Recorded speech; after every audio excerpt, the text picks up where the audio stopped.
Welcome everyone back to Through Inquisitive Kids. This is our first video in this new series called Considering Special Circumstances. So this, unlike our other series, is not about a special type of problem, but it is about a special type of thinking. So it's going to include everything from geometry, like you see here, to ratios. So there's a lot of things we're going to be covering in this, but they all have the same solution. So this is not about the problem, but about the solution to solve it. And I'm sure there's nothing you guys can't figure out, so let's get started. First, let's talk about what is, considering special circumstances. So, of course, this is exactly what it sounds like, considering special circumstances. So when it says there's a lot of different options, or there's a random amount, or you can pick any, or there's lots of different options, usually you pick the one that is easiest for you to solve and calculate, right? So a lot of keywords would include choose any or random. So this is what you're trying to look for in each of these four problems. And if you don't know, and if you haven't watched, so most of these problems come from a series we've already went over. So if you have not watched that series yet, I will be putting the link of each of those series in the description down below, so you can get better at that particular type of problem. But again, this playlist is just about the solution, not the problem. So let's get started. ABCD is a square with a side length of 12. I'm going to use white for this. As shown, P is a random point inside ABCD. Again, we have the word random.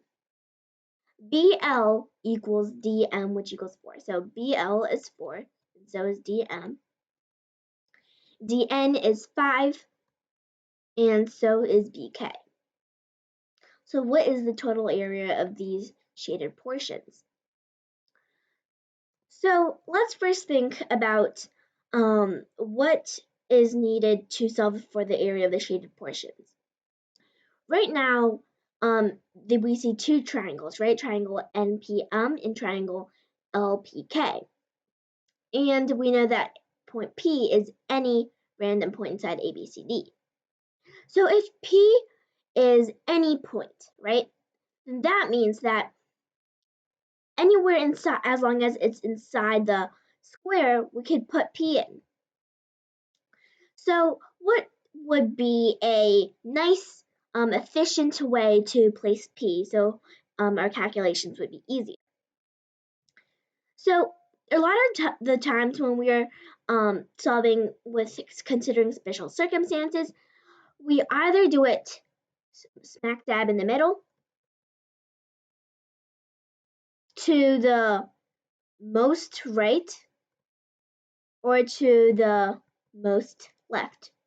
So either extremes or right smack dab in the middle. So this doesn't have to be what it's like in the picture right here. Again, P is a random point. So I'm just going to place it over here, P. I'm just going to remake these triangles, right?